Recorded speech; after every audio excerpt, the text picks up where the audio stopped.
everyone, in this video I'll be showing you a pure 12 build for the Circle of Spores Druid in Baldur's Gate 3. This is what I think to be one of the most underrated subclasses in the game. You get to raise fungal zombies here, and a cool thing is we get Cloud Kill as part of this subclass and Hero's Feast, which if you use Hero's Feast, your entire team does not get hurt by Cloud Kill, nor do your zombies, so you can set that up and do some pretty fun things with it. Now, this isn't going to be like a super powerful build if you wanted to do things in Honor Mode, but you can still easily beat Honor Mode with this. So taking the Druid here, we get two cantrips. Now, Shillelagh or Shillelagh gives you extremely powerful damage in the early game because this can be applied to torches, which give a 1d4 of extra fire damage, and then it also does a 4 to 11 bludgeoning, and use their wisdom for attack rolls. Thorn Whip's nice, sometimes you can pull enemies closer together. Prue's Flame can be good too, because this will actually shed a light for until long rest, which can be kind of decent. And I would also recommend Guidance if you don't have a cleric or anyone on your team that has Guidance on them. Someone should always have this, so if not, take off Thorn Whip. I'd recommend a Shillelagh. Our ability score spread, 16 Wisdom, just makes sense for spellcasting purposes. Now, we got medium armor proficiency as a Druid. That's one thing not a lot of people actually realize. I think it's a light armor, because the Druid armors in the game are all light armors. But yeah, with this, we can rock a 16 Constitution in the early game, although the best armor for this actually is a dexterity-based light armor. So later on in the game, then you can go with a high dexterity. This will be until like you get to Act 3. Because in Act 3, the Spore Keeper armor actually gives you haste spores, which are insane. We'll get to that in the gear section. But level 2, this is when we get to take our subclass. The Circle of Spores gives us a reaction attack here with the Halo Spores, doing a 1d4 of necrotic damage. Now, it's not always amazing to do an attack that does so little damage. However, little caveat here. If you're the face of the, or if you're using Illithid abilities, Call the Weak is extremely powerful when paired with this, because Call the Weak, the number of Illithid abilities you have, that's the amount of health you have to bring the enemy down to. So let's say you have 20 Illithid abilities, the enemy you're going against has 21 health. You can use Halo Spores, and even if you roll the lowest damage, it's going to eliminate the enemy, making this insanely strong if you do Illithid abilities, which do kind of fit here with the Spore kind of Druid in a sense. You also get the Symbiotic Entity. This is the big thing with the subclass. You get 4 temporary health. This will scale up as we continue to level up, and you do additional damage with your Halo of Spores. So this can actually be pretty decent damage. This lasts until long rest. It is a cool animation when you use it. You can only have temporary health from one source, so you have to be mindful of your gear, especially because in the early game, there's a few things with temporary health.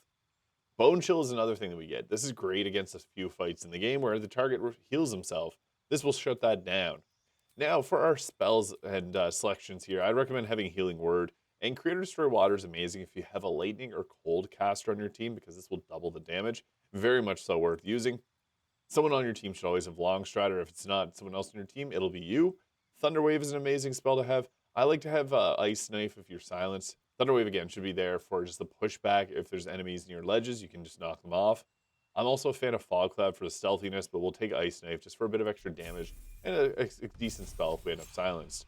Level 3 gives us the Blindness and the Detect Thought spells as our Circle of Spore spells. Say that 10 times fast. But next up, we're going to be taking our level 2 spells. Old Person, really amazing spell and can give us a lot of extra damage on our fighters, especially once we get to level 5 when they get the extra attacks. This can end fights before they even begin.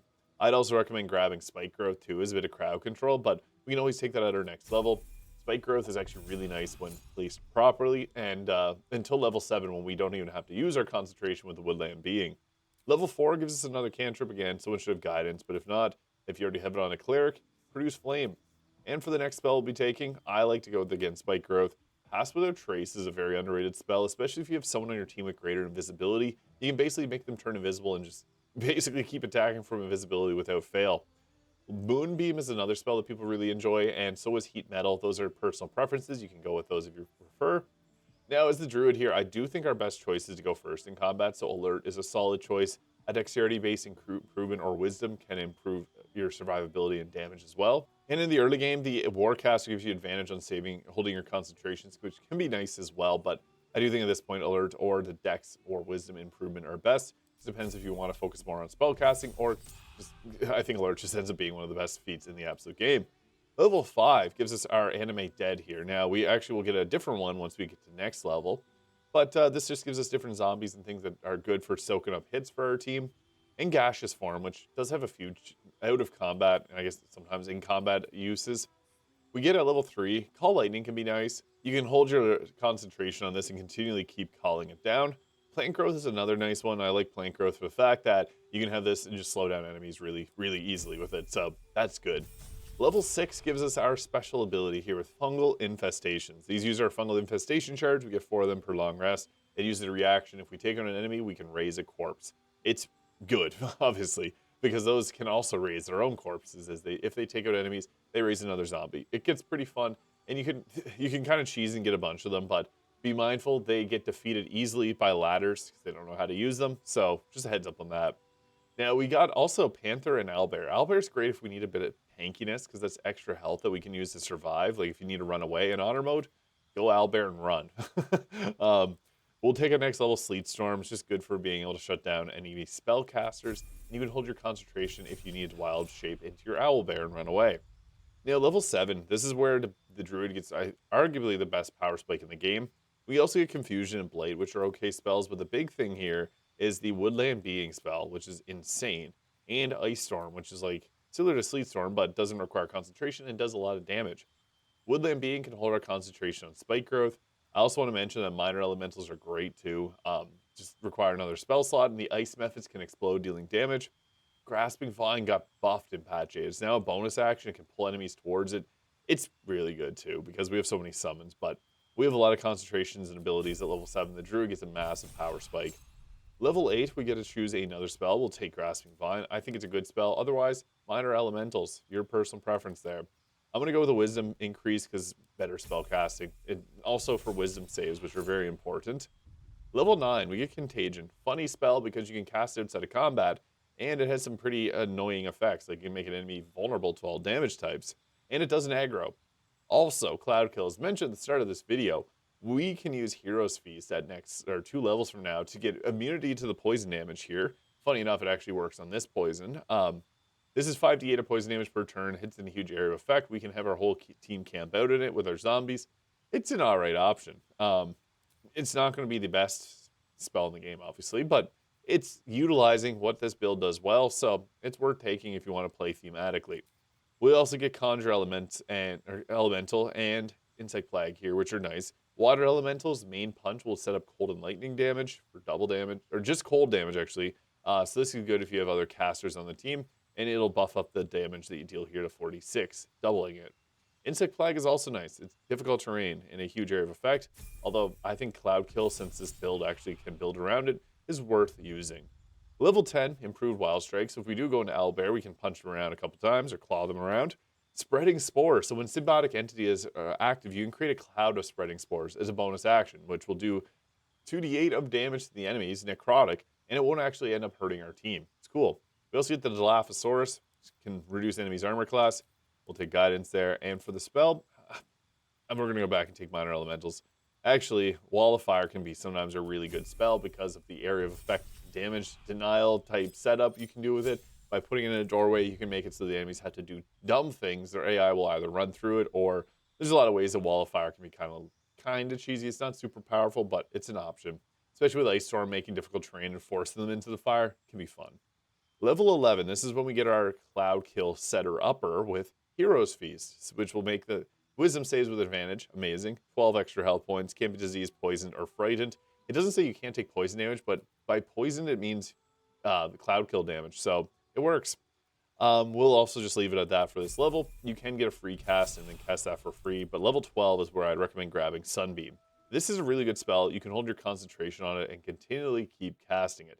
It's a good spell. It doesn't fit thematically with this. Spores, mushrooms, sunlight, doesn't really fully come together, but Wall of Thorns is an alternative, and not a lot of people love that spell, so your preference. Wall of Thorns can actually be kind of crazy if you got the ballast armor on somebody that's running up frontlining and setting this up to do double damage. Could be kind of cool.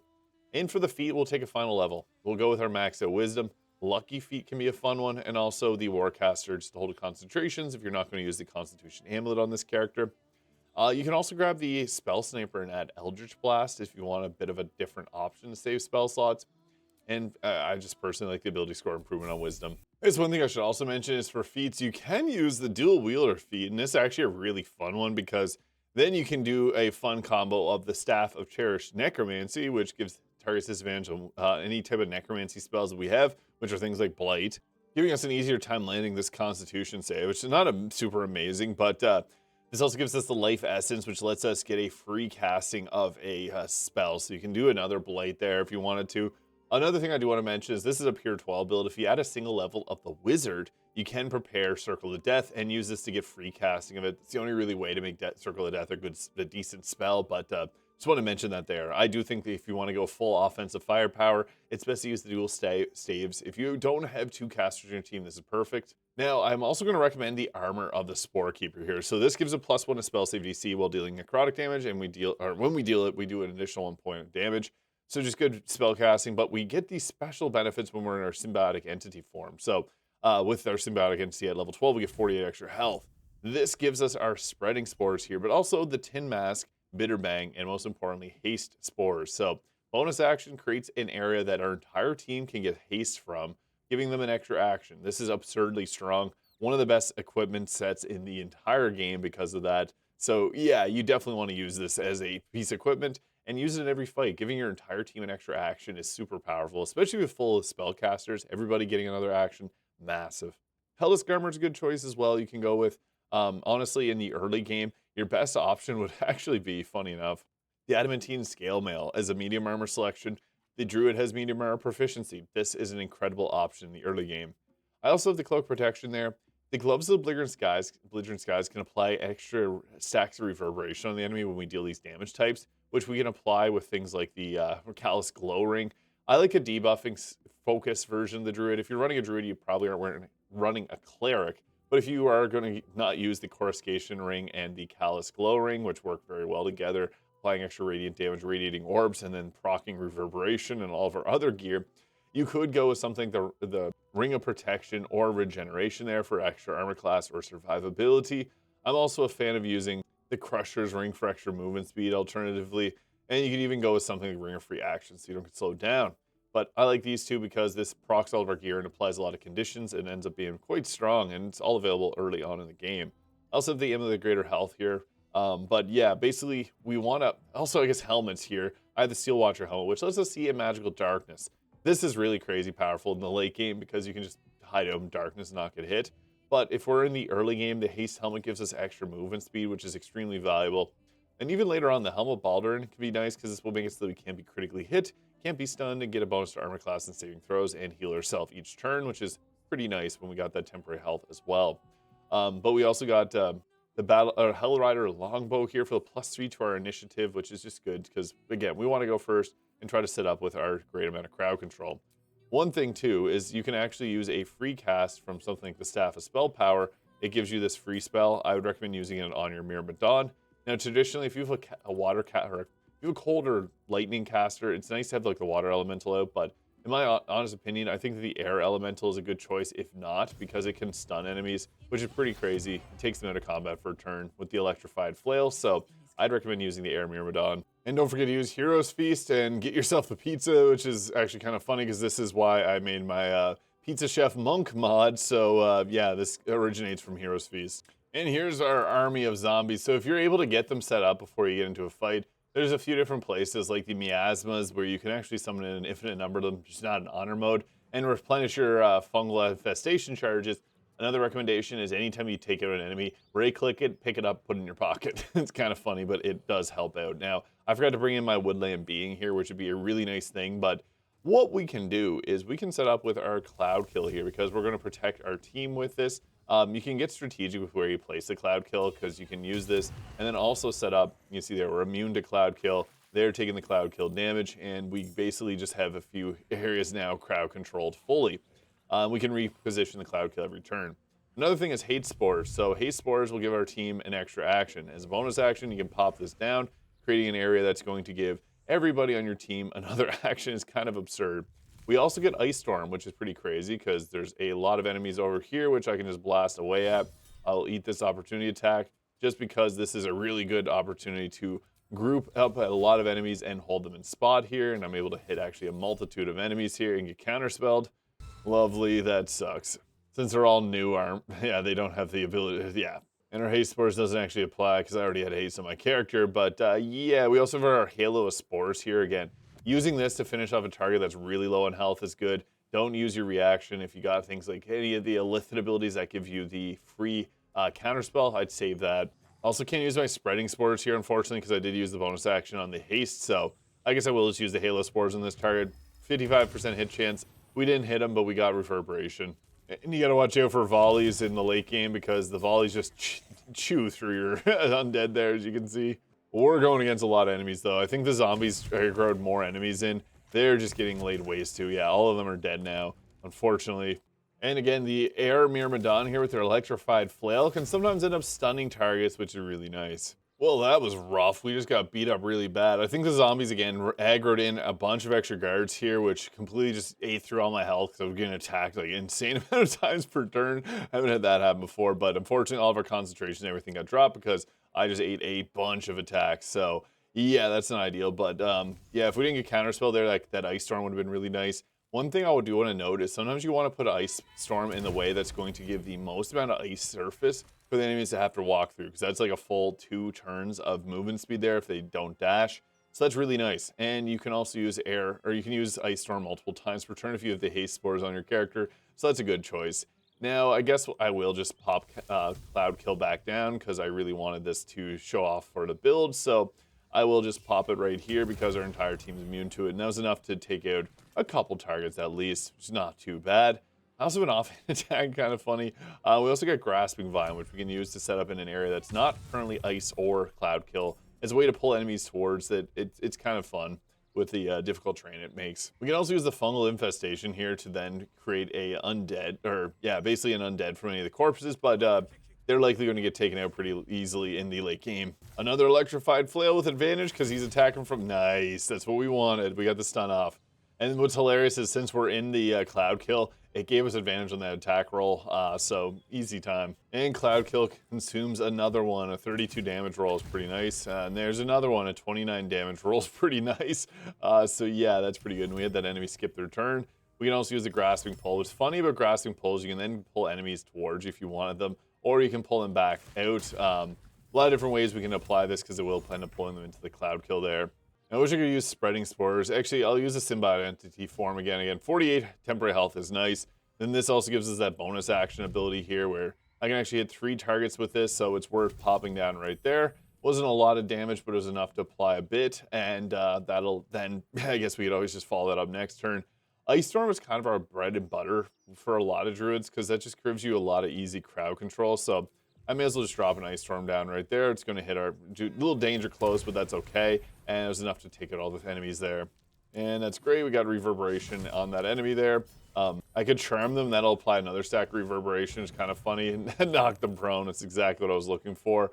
And then our Myrmidon can hunt it down and potentially knock it or put it up. Yeah, there we go. It was just enough to finish it off altogether. And Cloud Kill consumes another one. Great. And the tree actually is good because it'll just draw aggro for your team. Another funny thing you can do is you can take your Cloud Kill and you can actually move it. Sometimes it's nice to be able to hit multiple targets because it'll apply the damage again. You see there, we took out that target, and this one got hit again with a small tick of damage, which is fine. We'll just rock that opportunity attack.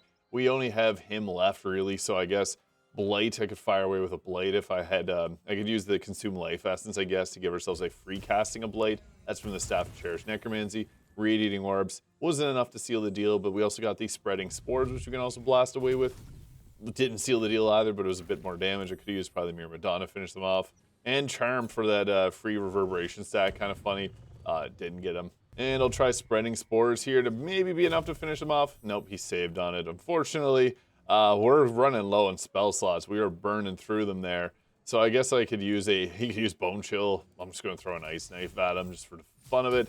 And there we go. That finished them off. So yeah, that's pretty crazy. That is the Circle of Spores Druid in Baldur's Gate 3. If you can get a bunch of zombies, it's pretty silly. But even at the end of the day, the extra health, extra damage, getting all the spells that the Druid has are pretty solid. With Woodland Being, I didn't even show off in this video for the crowd control. Amazing stuff. Cloud Kill actually working in this build. Let me know your thoughts in the comments and hit the subscribe button below. Catch y'all in the next one.